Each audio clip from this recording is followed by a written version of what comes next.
Hello students, welcome to R K study educational channel.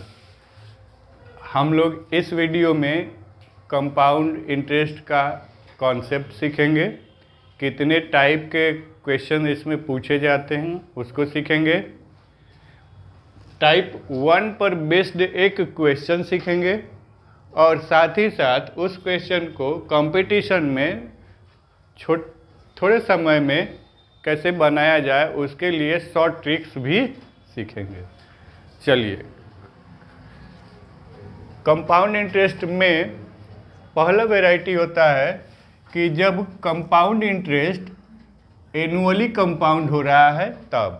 फिर दूसरा type होता है हाफ ईयरली कंपाउंड होता है और तीसरा होता है कि डिफरेंट रेट्स होते हैं डिफरेंट ईयर के लिए। और एक चौथा वैरायटी होता है क्वार्टरली, जब ये कंपाउंड इंटरेस्ट कंपाउंड हो रहा है तब। तो पहले टाइप को करने के लिए फॉर्मूला होता है A equal to P into 1 plus R by 100 to the power N। दूसरा वैरायटी है हाफ ईयरली, जब कंपाउंड इंटरेस्ट कंपाउंड हो रहा है तब। तो हाफ ईयरली जब कंपाउंड होगा तो ध्यान से समझिए, एक साल में हाफ ईयर कितना बार आएगा? 2 बार आएगा। तो जब 2 बार आएगा तो इसलिए रेट ऑफ रिटर्न और ये टाइम दोनों पर वो प्रभाव छोड़ेगा। तो रेट ऑफ रिटर्न क्या हो जाएगा? रेट ऑफ रिटर्न आधा हो जाएगा और जो टी है एक साल के लिए अगर है तो वह 2 से मल्टीप्लाई हो जाएगा। टी जो है वो 2n हो जाएगा। बात समझ में आ रही है? 2 से मल्टीप्लाई हो गया क्या चीज़? n। अच्छा, और r अगर हाफ ईयरली है तो r का वैल्यू हो जाएगा r/2। अब जब यहाँ पर दिया गया है कि डिफरेंट रेट ऑफ इंटरेस्ट लग रहे हैं किस पर? डिफरेंट सक्सेसिव ईयर के लिए। तो इसका मतलब क्या हुआ कि मान लीजिए कि अगर 3 साल के लिए निकालना है कंपाउंड इंटरेस्ट, तो पहले साल के लिए दिया है 7%, लिख देते हैं।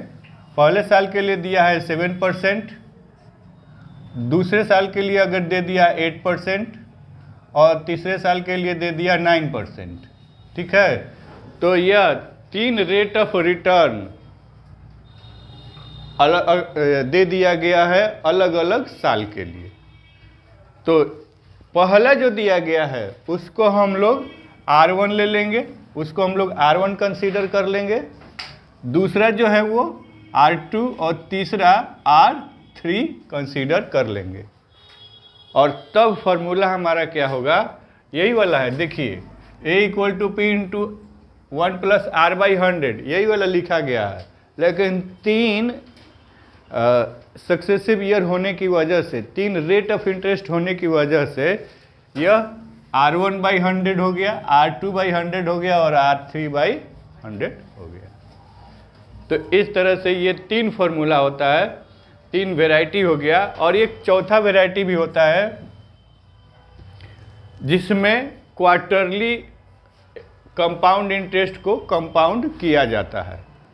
तो क्वार्टरली ये आप लोगों के बुक में नहीं दिया था, तो इसमें मैंने ऐड कर दिया है।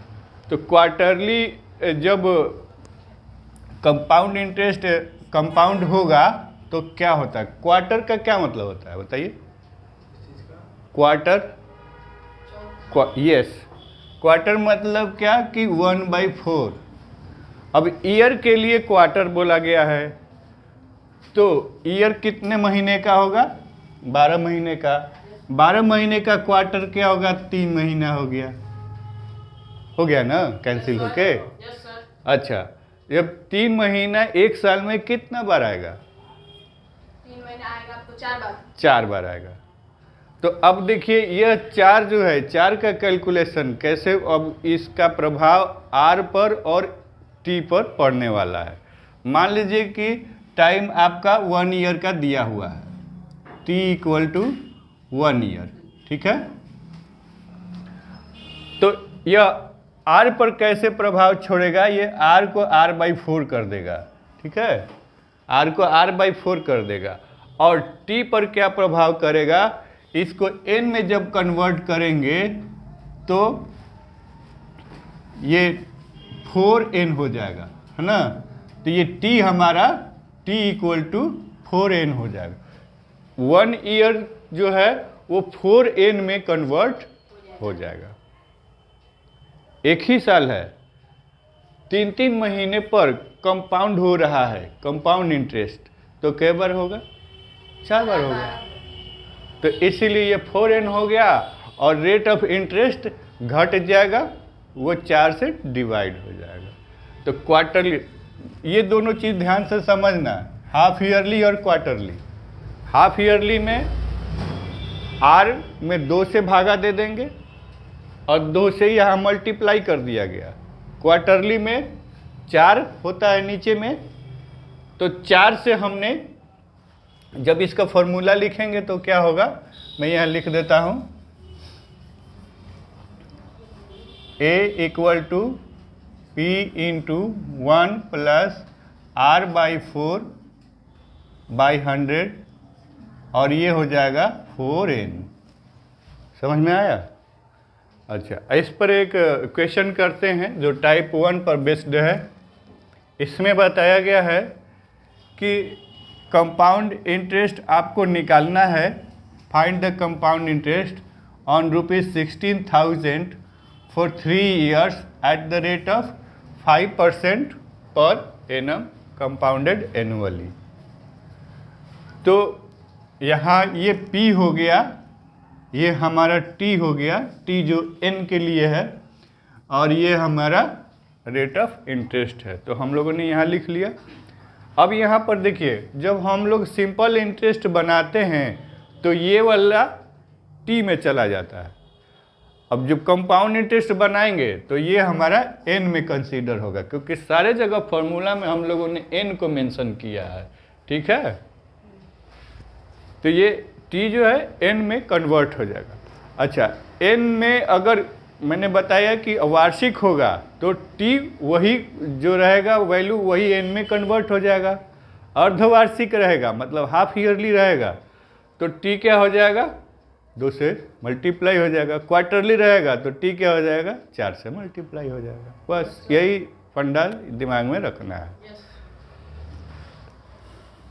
तो फॉर्मूला इसका होता है A = P × 1 + R/100 to the power n। 16,000 ये हो गया। 16,000 में 1 + 5/100 ये कैंसिल हुआ 20 बार में, और ये पावर 3 इसको हम लोग आगे बढ़ाएंगे। इसको जब सॉल्व करेंगे तो एलसीएम लेंगे और 20 + 1 हो गया, 21/20 हो गया। ये 3 बार लिखा जाएगा, 3 बार लिखा गया। 0 से ये 3 0 है, 3 0 कैंसिल हो गया। अब 2 से इसको कटाएंगे 8 बार में, फिर 2 से ये 4 बार में, फिर ये 2 से 2 बार में कैंसिल हो गया। आपके पास क्या बचा, 2 × 21 × 21। सारा स्टेप लिखोगे तो कहीं भी तुम्हारा गलत नहीं होगा, गलत होने का चांस कम हो जाएगा। अब इसको मल्टीप्लाई कर देंगे तो इतना रुपया आपका अमाउंट निकल के आएगा। आपसे पूछा क्या जा रहा है, आपसे पूछा जा रहा है कंपाउंड इंटरेस्ट। ठीक है, तो जब कंपाउंड इंटरेस्ट निकालेंगे तो A - P कर देंगे, तो इसमें से आपका P घटेगा तो ये 2522 रुपया आएगा। समझ में आ गया?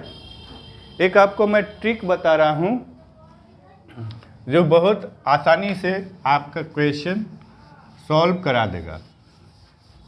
इसको ध्यान से समझना।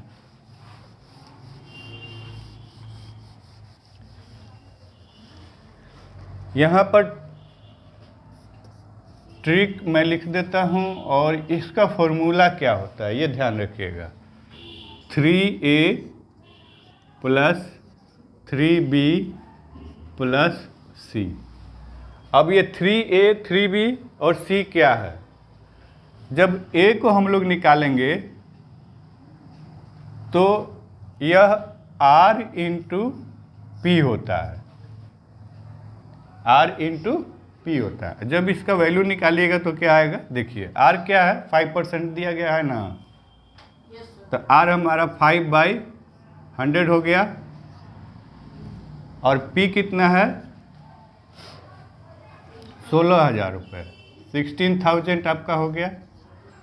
कैंसिल करेंगे, ये 2 जीरो से 2 जीरो कैंसिल हो गया, 16 5 जा 80 और ये 0, तो 800 हो गया।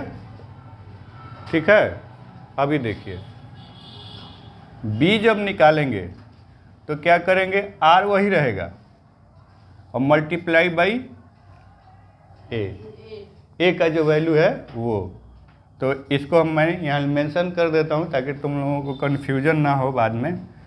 तो ये 5/100 मल्टीप्लाई बाई ए का वैल्यू 800, ये कितना देगा, ये कैंसिल हो गया, तो 8 5 जा 40। इसको मैं इधर लिख देता हूँ ताकि उधर भी कुछ लिखने वाला है। समझ में आया। अब सी जब निकालेंगे तो आर इंटू क्या होगा, बी, तो 5/100 मल्टीप्लाई बाई 40। अब ये 5 से 20 टाइम्स में कैंसिल हो गया और ये 2 टाइम्स में कैंसिल हो गया, तो इस तरह से हमारा 2 आया इसको। अच्छा, अब यहाँ से आपको करना क्या है, आपको ए का वैल्यू मिल गया, बी का वैल्यू मिल गया और सी का वैल्यू मिल गया। आपका फॉर्मूला क्या बोलता है, 3a आपको लेना है। तो यहाँ से जब आप लोग 3a निकालिएगा, ये a का वैल्यू इतना है, सो 3a इक्वल टू ये कितना हो जाएगा, 2400 हो जाएगा ना। Yes sir. ये 3b लेना है, सो 3b विल बी 3 इंटू 40 कितना हो गया, 120। और इसके साथ कुछ भी नहीं करना है क्योंकि c का वैल्यू जितना है वही ले लेना है, तो c यहाँ ले लीजिए। अब इसको क्या करना है, आपको ऐड कर देना है क्योंकि बीच में सिंबल क्या है, एडिशन का। ऐड करिए, तो ये 2 हो गया और ये भी 2 होगा, और ये 4 और ये 1 5 और ये 2। आपको आपका CI एग्जैक्ट मिल गया ना। तो इस तरह से ये बाय ट्रिक हम लोग इसको सॉल्व कर सकते हैं। ये जो है कंपटीशन के लिए, समय बचाने के लिए आपके लिए यूज़फुल होगा। आप ये कन्वेंशनल मेथड से इसको नहीं बनाएंगे, ट्रिक बाय ट्रिक इसको सॉल्व करने का प्रयास करेंगे। ठीक है, जैसे जैसे इसका प्रैक्टिस तुम लोग करोगे तो देखो बहुत समय बच जाएगा। कैसे, ये वाला तो लिखना नहीं है, ये वाला भी नहीं लिखना है, ये वाला भी नहीं लिखना है, मैंने समझाने के लिए बताया। इसको निकालोगे तो इसके लिए क्या, r into P, direct r का वैल्यू और p का करोगे और 3 से मल्टीप्लाई करके उसका वैल्यू लिख दोगे, तो फटाफट इसका आंसर आ जाएगा। ये सब ओलंपियाड में काम आएगा। उम्मीद करता हूँ कि आप लोग जो YouTube में वॉच कर रहे हैं तो आप लोगों को भी समझ में आ गया होगा। हमारे साथ बने रहिए, बहुत सारे SI और CI के क्वेश्चन और साथ ही साथ डिफरेंट चैप्टर्स के भी क्वेश्चन मैं मैथ का अपलोड करूँगा जो आप लोगों के लिए काफ़ी फ़ायदेमंद होगा। Thank you for watching the video.